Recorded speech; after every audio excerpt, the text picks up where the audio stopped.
نحمده ونصلي ونسلم على رسوله الكريم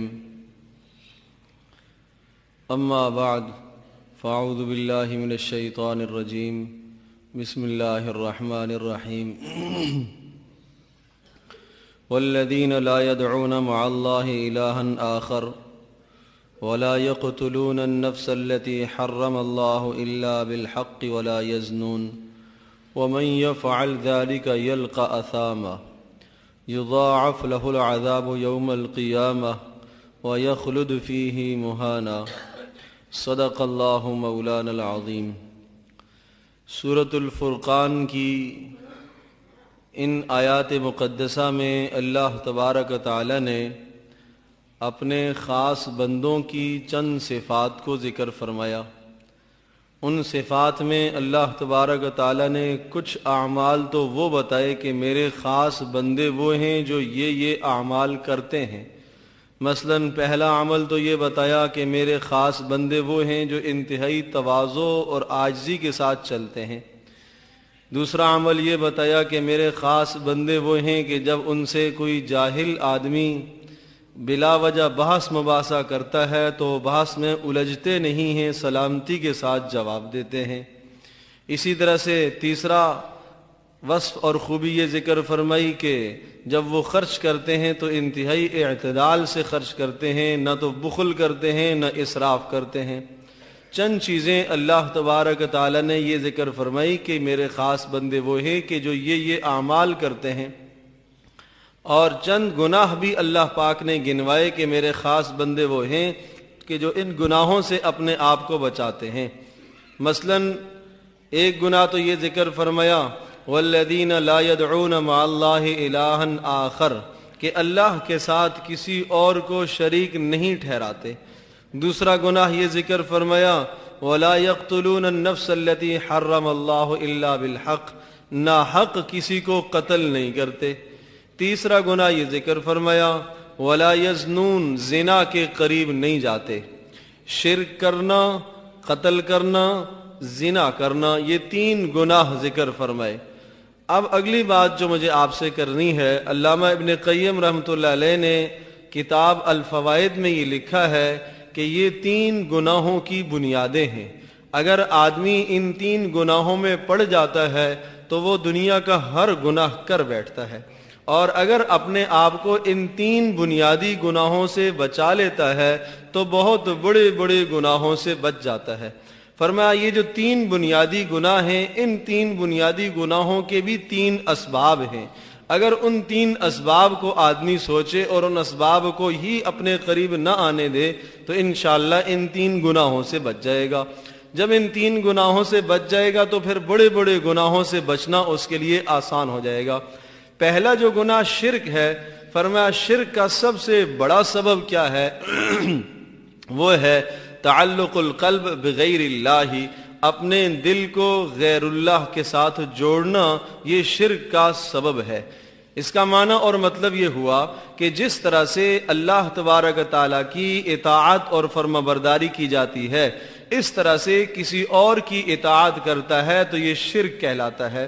مثلا ایک آدمی کسی کو گناہ کی طرف دعوت دیتا ہے، گناہ کی طرف راغب کرتا ہے، یہ اس کی بات سن کر اور اس کی بات اور اس کی ترغیب سن کر گناہ کا ارتکاب کر لیتا ہے، نافرمانی کر بیٹھتا ہے، یہ بھی ایک درجے کا شرک ہے۔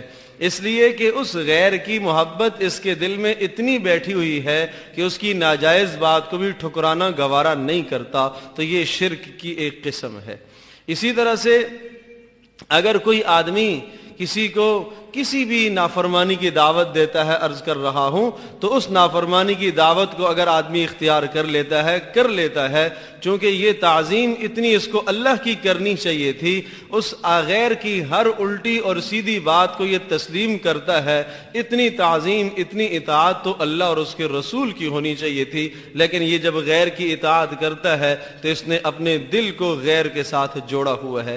ارشاد فرمایا جب یہ دل غیر کے ساتھ اس طرح سے جڑنا شروع کر دیتا ہے تو اس کی انتہا جا کے شرک پر ہوتی ہے، اور شرک بہت بڑا ظلم ہے۔ اللہ پاک نے اس لیے ارشاد فرمایا ان الشرک لظلم عظیم، کہ شرک بے شک بہت بڑا ظلم ہے، اس لیے ان 3 گناہوں کو بنیاد بنایا گیا۔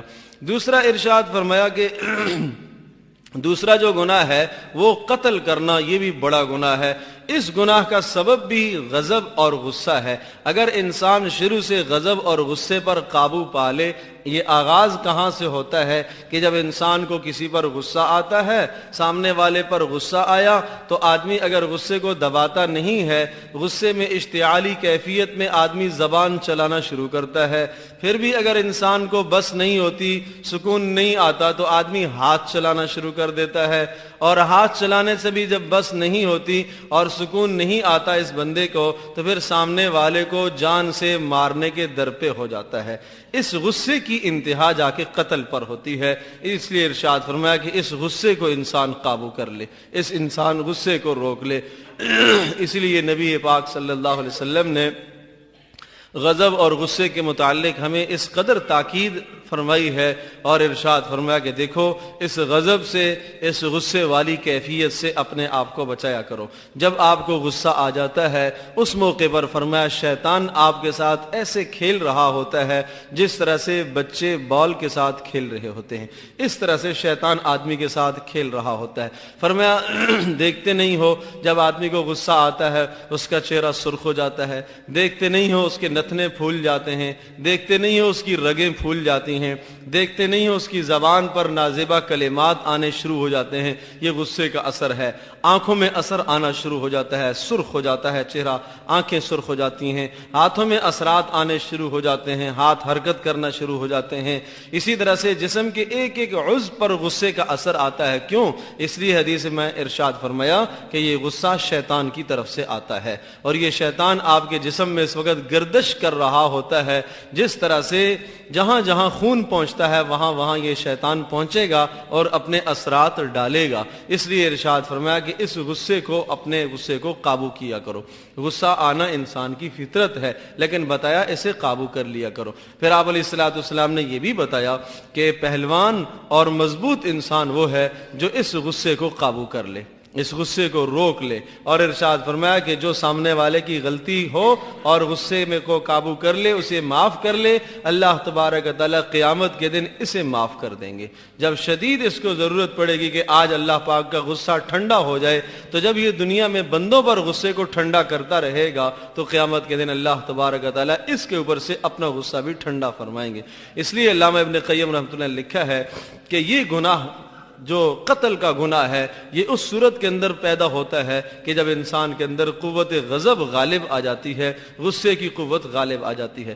اور تیسرا جو گناہ زنا ہے، فرمایا یہ وہ ایسا گناہ ہے کہ اس کا آغاز بد نگاہی سے ہوتا ہے۔ یہاں ہی سے انسان اپنے آپ کو روک لے کہ جب انسان کے دل میں غلط اور برے خیالات پیدا ہوتے ہیں، ان برے خیالات کو تسکین دینے کے لیے انسان غلط نظر استعمال کرتا ہے، غلط دیکھتا ہے، غلط سوچتا ہے۔ یہاں ہی سے انسان قابو کر لے۔ جیسے ہی شیطان داخل ہونے لگا، آنکھ کے ذریعے سے دل میں داخل ہوتا ہے، کان کے ذریعے سے دل میں اترتا ہے، کان سے موسیقی اور نازیبہ باتیں سنی جائیں گی، دل میں شیطان اترے گا، آنکھ سے بےہودہ چیزوں کو دیکھا جائے گا، شیطان دل میں اترے گا، ہاتھ سے چھوئے گا تو شیطان یہاں سے دل میں اترے گا، اور زبان سے اگر بےہودہ باتیں بولے گا تو شیطان یہاں سے اترے گا اور دل کے اندر آ کے اس برائی کی محبت ڈالے گا، اور اس گناہ کی جو نفرت ہوگی وہ دل سے نکال دے گا۔ تو پھر نتیجہ یہ ہوگا کہ انسان اس گناہ کا ارتکاب کر بیٹھتا ہے۔ اس لیے ارشاد فرمایا کہ اللہ تبارک تعالیٰ نے اپنے خاص بندوں کے متعلق ارشاد فرمایا میرے خاص بندے ان 3 گناہوں سے اپنے آپ کو بچاتے ہیں۔ فرمایا وہ 3 گناہ کون سے ہیں؟ شرک سے اپنے آپ کو بچاتے ہیں، زنا سے اپنے آپ کو بچاتے ہیں، قتل سے اپنے آپ کو بچاتے ہیں۔ فرمایا ان 3 گناہوں سے بچنے کے لیے ضروری ہے کہ ان کے اسباب سے انسان بچے۔ ارشاد فرمایا کہ شرک کا سب سے بڑا سبب کیا ہے کہ انسان غیر کی اطاعت اطاعت اور فرمانبرداری ایسے کرے جس طرح سے اللہ کی اطاعت کی جاتی ہے. یہ شرک کا سبب ہے, اس سے انسان اپنے آپ کو بچائے. کسی کی ناجائز بات کو تسلیم نہ کرے, کسی کی غیر شرعی بات کو تسلیم نہ کرے اور اس کی ایسے اطاعت نہ کرے. کسی کی محبت اتنی دل میں غالب نہ ہو تو اس کی بری بات بھی انسان کو اچھی لگنے لگے. اگر یہ کیفیت ہے کہ کسی کی بری بات بھی آدمی کو اچھی لگنے لگے تو یہ شرک کا درجہ شروع ہو گیا. شرک کا دیمک اس انسان کے جسم میں لگ گیا اور اس کے انسان کے عقیدے کو شرک کا دیمک لگ گیا ہے. اب اس کا عقیدہ برباد ہو جائے گا. اور ارشاد فرمایا دوسرا, جو قتل کی صورت ہے, اس سے اپنے آپ کو بچانے کے لیے غضب اور غصے کی کیفیت پر انسان کنٹرول کرے اور اس پر انسان قابو پائے. اور تیسرا, بے حیائی اور زنا والا جو گناہ ہے, ارشاد فرمایا اس سے بچنے کے لیے ضروری ہے کہ انسان اپنی نگاہوں کو محفوظ رکھے. جب انسان ان 3 اسباب سے اپنے آپ کو بچائے گا تو ان 3 گناہوں سے بچے گا. اور اللہ پاک نے جو بتایا کہ ان 3 گناہوں سے جب بچ جائے گا تو انشاءاللہ بڑے بڑے گناہوں سے بچنا اس کے لیے آسان ہو جائے گا. اللہ تبارک و تعالی ہم سب کی حفاظت فرمائے.